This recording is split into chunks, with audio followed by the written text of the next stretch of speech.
The steam was still clouding the mirror. His phone lit up on the nightstand. The words burned brighter than the bathroom light. "Have you told your hypocrite about us yet?" For a second, the room tilted.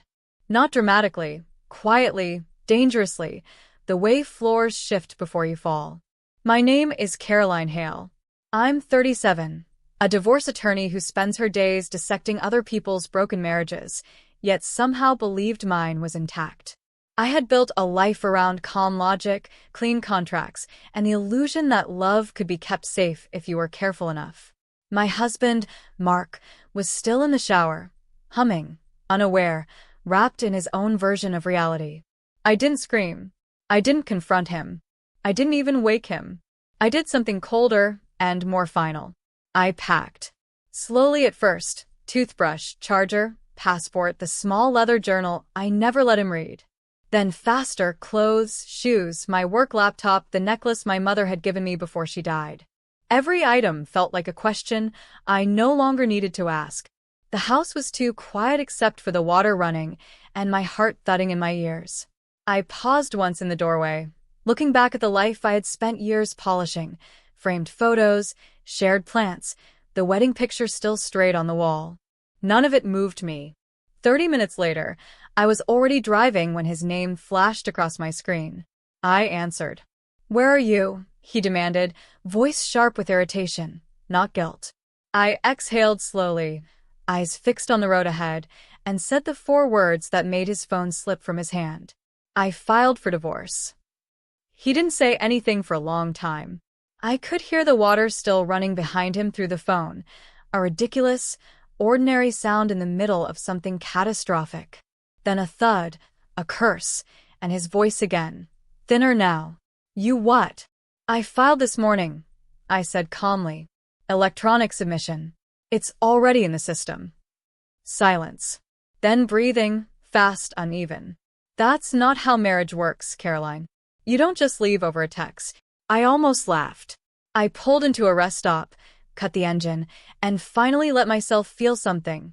Not rage, not humiliation, just an icy clarity that made my hands steady. "You didn't leave me a lot of choices," I replied. "You left me a message I couldn't unsee." His tone shifted, from anger to damage control.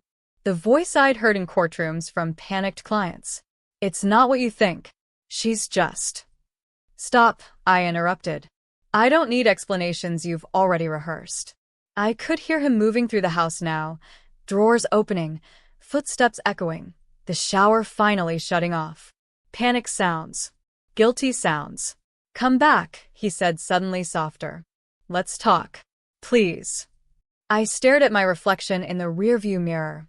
Eyes clear, face pale, but no tears. I didn't recognize the woman I used to be in that reflection anymore, and that surprised me more than his betrayal. "Talking was your job yesterday," I said. "Today is mine." He started to say my name again, but I spoke over him. "I took half our savings. The part that's legally mine. The rest is yours to sort out, including whoever sent that text." Another pause. This one felt heavier, like something breaking. "You're really doing this," he whispered. I closed my eyes for a heartbeat, then opened them to the wide highway ahead. "Yes," I said. "I am." When I ended the call, my hands didn't shake. Because in that moment I understood something irreversible. Leaving him wasn't the collapse of my life.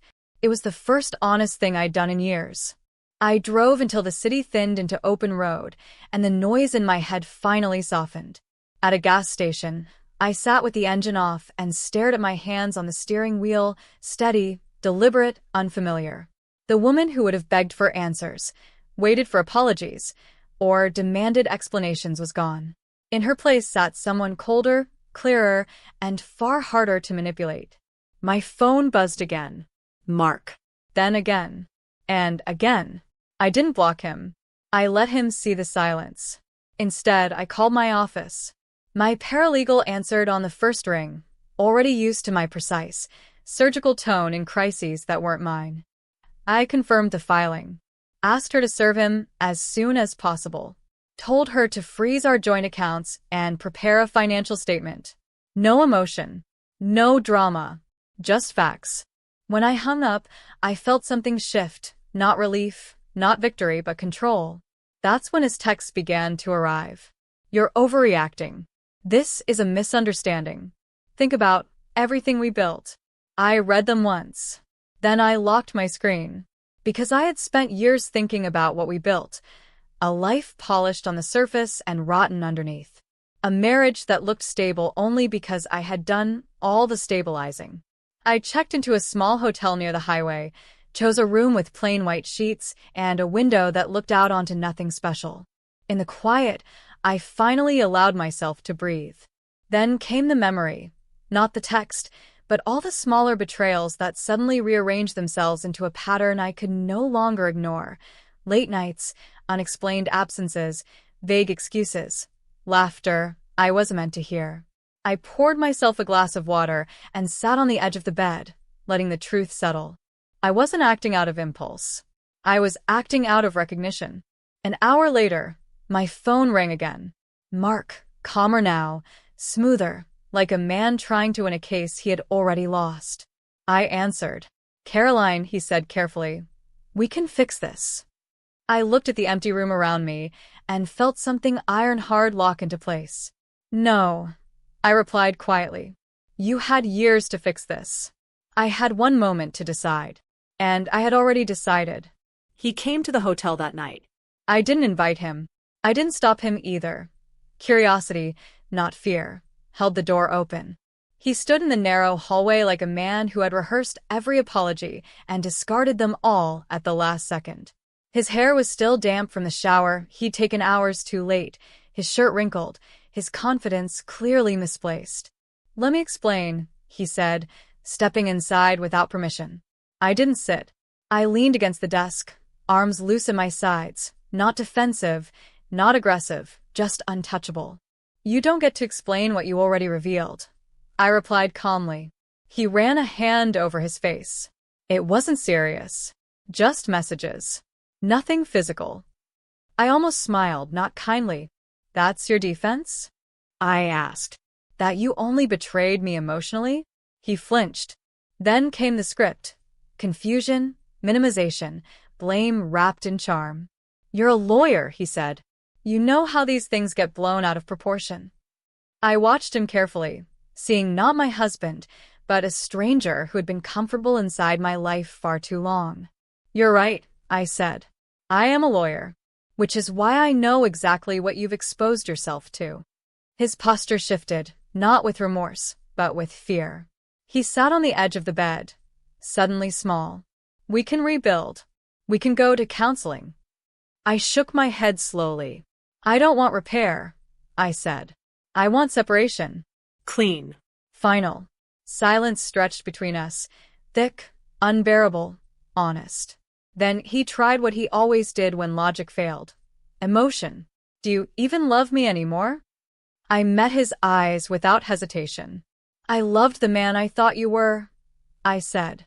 Not the one who let me read that text. His shoulders sagged. Outside, rain began to tap softly against the window, steady, indifferent, cleansing. For the first time, I saw something shift in him that had nothing to do with strategy. He understood. Not fully. Not yet. But enough. And in that quiet, I realized the truth I'd been avoiding for years. Leaving him wasn't cruel. Staying would have been. After he left, the room felt heavier. Not with grief, but with something unfinished. I didn't cry. I didn't scream. I sat on the edge of the bed and stared at the plain white wall as if it could give me answers. Instead, it gave me clarity. For the first time in years, my mind was quiet. The next morning, I went straight to my office. No hiding, no delay, no hesitation. I walked past the receptionist who knew me too well to ask if I was okay. She simply handed me a coffee and a stack of files. But the case I focused on first wasn't a client's. It was mine. I reviewed our shared accounts, our property, our assets, not with anger, but with precision. Every number told a story I had ignored for years. Expenses I had rationalized. Gifts I had excused. Patterns I had chosen not to see. Mark texted again. Can we meet? Just once more. I didn't reply. Instead, I emailed my attorney, a woman I trusted deeply, and gave her full authority to proceed. No bargaining. No mediation games. No emotional detours. That afternoon, I went back to the hotel to pack my things. When I opened my suitcase, I noticed something small but powerful. I had packed only what truly belonged to me. Nothing of us. Nothing of before. As I zipped the bag shut, my phone buzzed again. This time, it wasn't Mark. It was an unknown number. The message was short, sharp, and chilling. You know who this is. You should have stayed quiet. My breath stilled. Because suddenly, the betrayal was no longer just about my husband. It was about someone else, someone who clearly believed I should have kept playing my role. I looked at the hotel door, then at my packed bag. And in that moment, I understood the truth I had been walking toward all along. Leaving wasn't the end of the storm. It was only the beginning. I stared at the message for a long time before I moved. The hotel room felt suddenly smaller, like the walls had leaned in listening. The number was unfamiliar, but the tone wasn't. It carried the same casual confidence as the text I'd seen on Mark's phone, entitled, "Careless, certain I would fold." I didn't respond. Instead, I screenshotted it, saved it in a new folder labeled Evidence, and forwarded it to my attorney with one line, "Possible third-party interference." Then I did something deliberate. I turned my phone face down. I left the hotel and drove to my house. Not the one I had fled from, but my childhood home on the edge of town, the place where silence had always felt safe instead of threatening. My mother's old curtains still hung crooked in the living room. The air smelled faintly of dust and memory. I sat at the kitchen table and let the weight of everything land properly for the first time. This wasn't just about a cheating husband. It was about a system of people who assumed I would stay quiet, reasonable, and convenient. An hour later, Mark called again. I answered this time. His voice was different, thinner, cautious. "Who texted you?" So he knew. I didn't give him the satisfaction of explaining. "That's your problem now," I said calmly. "Not mine." He started to protest, but I ended the call before he could finish. That evening, I opened my laptop and wrote a simple timeline. The shower, the text, my packing, the filing, the hotel, the threat. Seeing it in black and white changed something inside me. Fear shifted into strategy. Shock turned into resolve. I wasn't running anymore. I was positioning myself. Before bed, another message arrived from the same unknown number. "You'll regret this." I smiled faintly in the dark. Because for the first time since that bathroom steam filled the mirror, I knew exactly who I was dealing with. And I was no longer the woman they expected me to be. The next morning, everything felt sharper, like the world had turned up its contrast. I didn't wake in panic. I woke with purpose. That was new. I went straight to my attorney's office instead of my own. Her glass walls looked out over the city, and for once I wasn't thinking about other people's lives, only mine. I laid my phone on the table, opened the evidence folder, and let her read every message in silence. When she finished, she didn't comfort me. She strategized. We mapped out everything: financial separation, property division, digital security, and, most importantly, protection from harassment. A cease and desist notice would go out that day, not just to Mark, but to anyone connected to him who tried to intimidate me. As we spoke, my phone buzzed again. Another message from the unknown number. Shorter this time. "You're making this messy." I slid the phone across the table. My attorney smiled, not kindly, not cruelly, just professionally. "Good," she said. "They're scared." On my way out, Mark called once more. I answered because I wanted one thing: clarity. "You need to tell me who that person is," I said calmly. His silence told me more than any confession. "You let them speak to me like that," I continued. "That's the marriage you want to save?" He stammered, then tried to pivot. I cut him off. "Don't contact me again," I said. "Everything goes through counsel." I hung up before he could reply. Outside, the city moved like always: traffic, sirens, strangers hurrying somewhere important. I stood on the sidewalk and felt something settle deep in my bones. This wasn't just about leaving a cheating husband anymore. It was about refusing to live inside anyone else's intimidation, silence, or narrative. That night, back in my childhood house, I opened my journal and wrote one sentence at the top of a blank page. I am not afraid of the truth, and I am not afraid of them. And for the first time since the shower steam had clouded that mirror, I meant it completely. The last message came 3 days later. Not from Mark, from his attorney. Polite, controlled, carefully worded. They were requesting mediation, amicable resolution, and a pause on proceedings. It sounded calm on the surface, but I could hear the tremor beneath it. I didn't answer immediately. Instead, I spent the morning walking through my old neighborhood, the one that had shaped me long before I learned how to argue in court. Sunlight filtered through trees. A neighbor waved. Somewhere, a dog barked. Ordinary life kept moving, untouched by my crisis. That realization softened something in me. In the afternoon, I sat at the kitchen table and drafted a single reply through my attorney. No mediation. Proceed with separation as filed. Simple. Final. Unemotional. Mark tried once more that evening. He called from a different number. I let it ring. Then I listened to the voicemail. His voice sounded older, smaller, stripped of performance. I didn't think you'd actually leave, he said quietly. I deleted it without replying.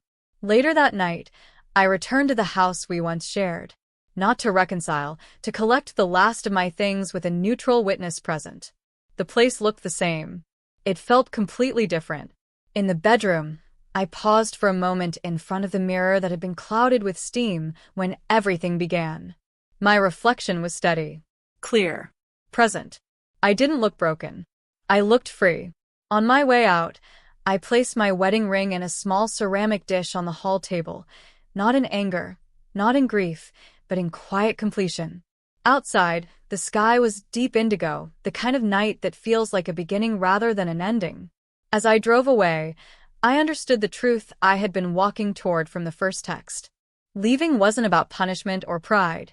It was about choosing a life where I was never again someone's hypocrite, secret, or convenience. And in choosing myself, I didn't lose my marriage. I found my life.